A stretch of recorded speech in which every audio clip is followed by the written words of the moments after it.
Hello dear student, स्वागत है आप लोगों का ऑनलाइन स्टडी क्लास में। आज मैं आप लोगों को क्लास 3 में इंग्लिश ग्रामर का चैप्टर 17 जिसमें मैं आप लोगों को आज पास्ट कंटिन्यूअस टेंस पढ़ाने जा रहा हूं, जिसका हिंदी मीनिंग होता है अपूर्ण भूतकाल। देखें, ये अपूर्ण भूतकाल यानी कि पास्ट कंटिन्यूअस टेंस होता क्या है, कैसे इसको पहचानेंगे हिंदी में अगर ये दिया हुआ है, और अगर आप इसे पहचान जाते हैं तो कैसे इसका इंग्लिश में ट्रांसलेट करेंगे, कैसे अनुवाद बनाएंगे। अगर आप इस वीडियो को ध्यान से सुनते हैं, देखते हैं, तो आपको ये समझ में आएगा। तो सबसे पहले आइए देखते हैं इसका पहचान क्या है।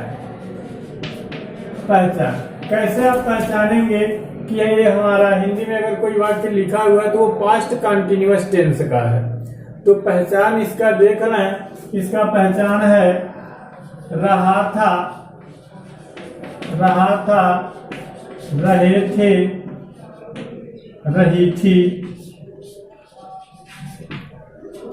ये इसका पहचान है।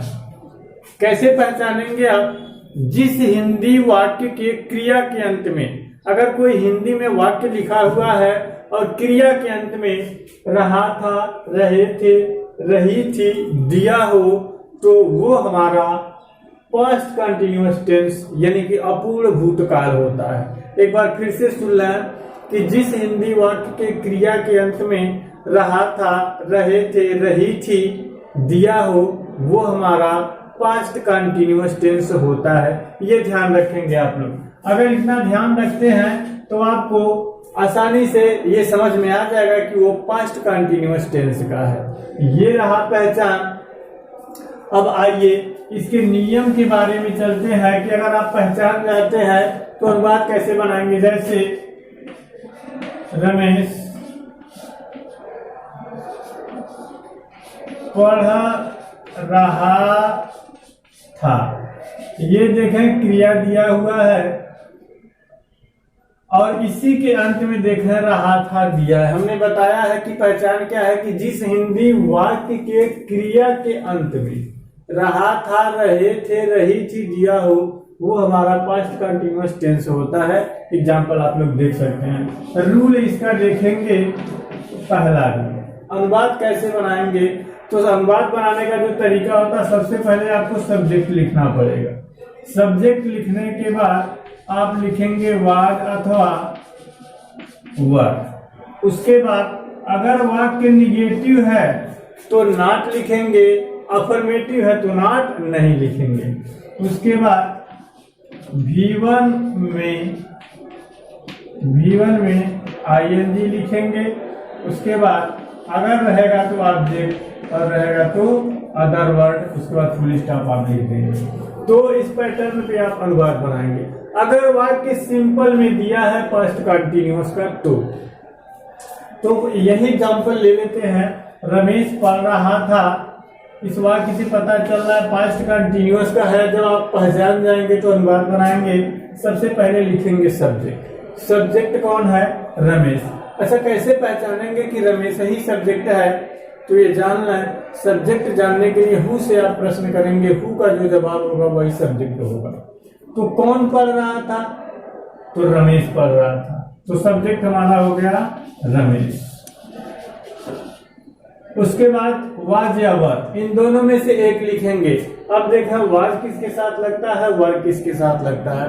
तो जानना है, ये जो वाज होता है ये सिंगुलर नंबर सब्जेक्ट के साथ, ये जो वर होता है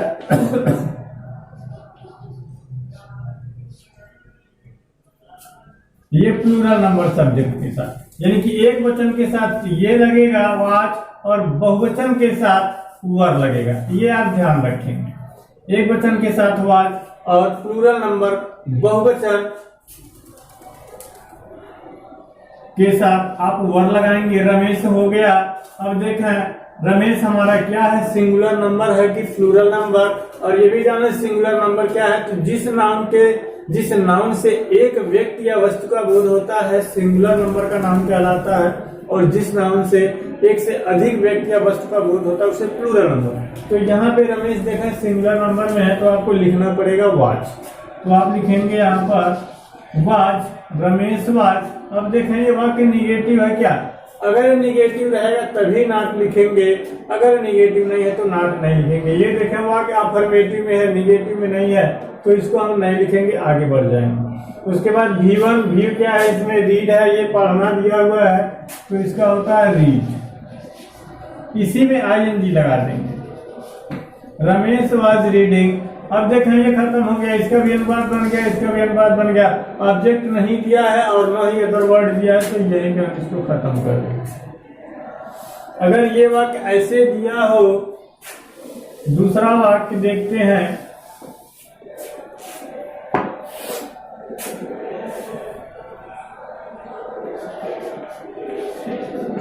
मेरा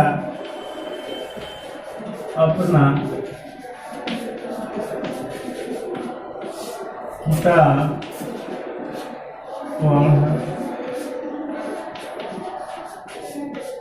वही सब्जेक्ट लिखेंगे, सबसे पहले हो जाएगा आपका मीरा।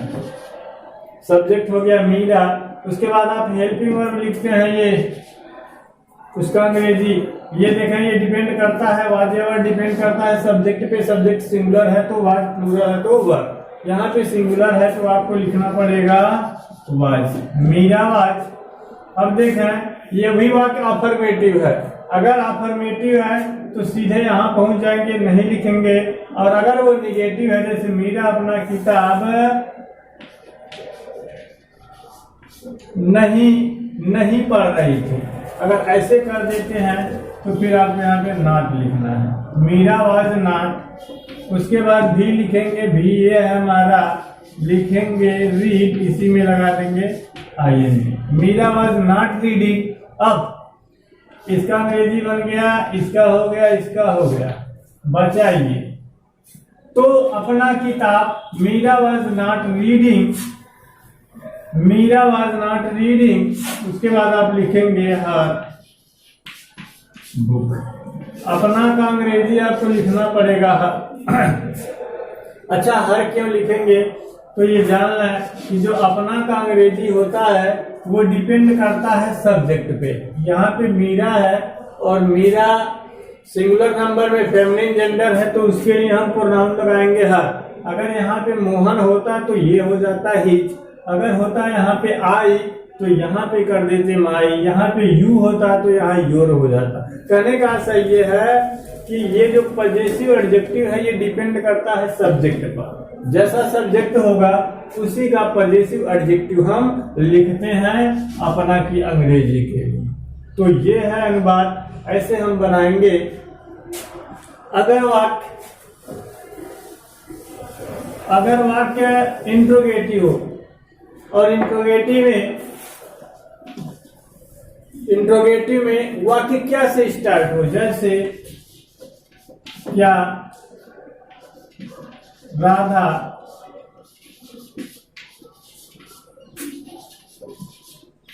विद्यालय नहीं जा रही थी।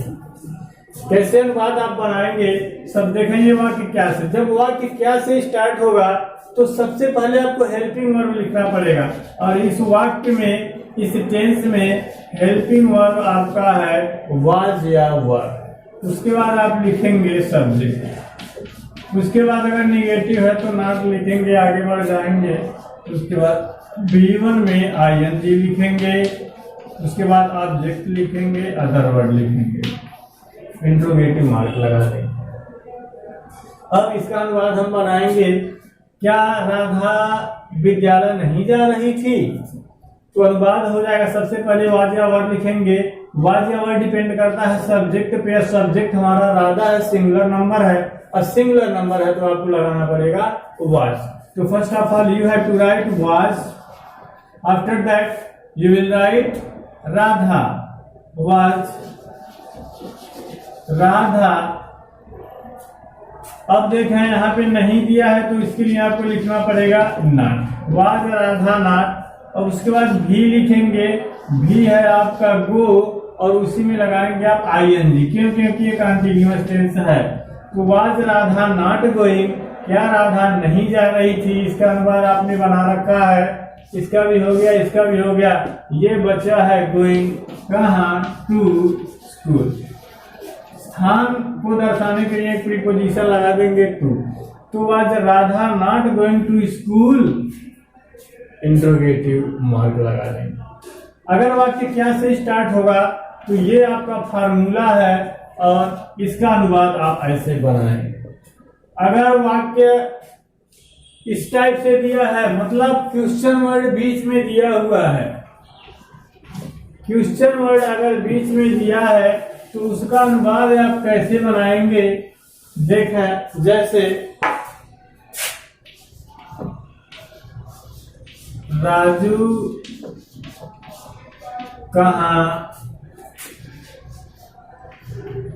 कहाँ घूम रहा था, ये आप लिखेंगे सब्जेक्ट, ये आप लिखेंगे वाज या हुआ। ये पहले का था।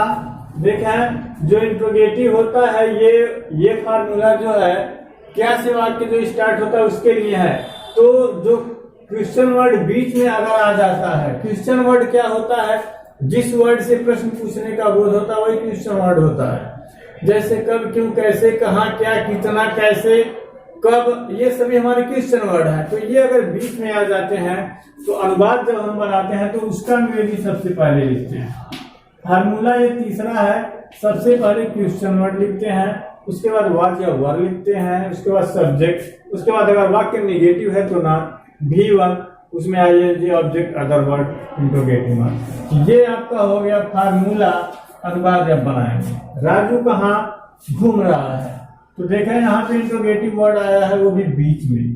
तो सबसे पहले आपको इसका अंग्रेजी लिखना पड़ेगा।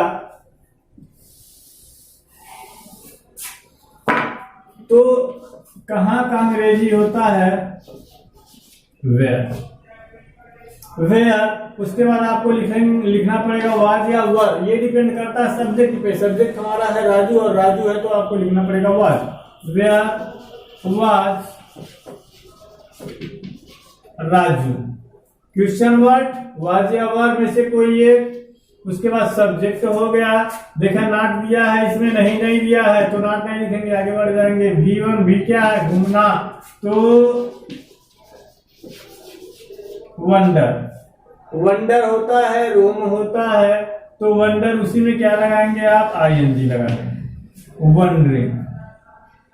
Where was Raju wandering, Raju कहाँ घूम रहा था। बाकी ऑब्जेक्ट अदर वर्ड नहीं दिया हुआ तो वहीं पे हम खत्म कर देंगे। अगर दिया हुआ होता तो उसका भी अंग्रेजी लिखते। दूसरा वाक्य देखेंगे, ये 3 फार्मूले हैं और इसी पर आधारित है आपका ये topic past continuous tense.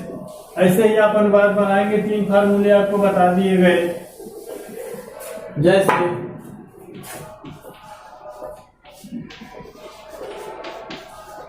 Ram और श्याम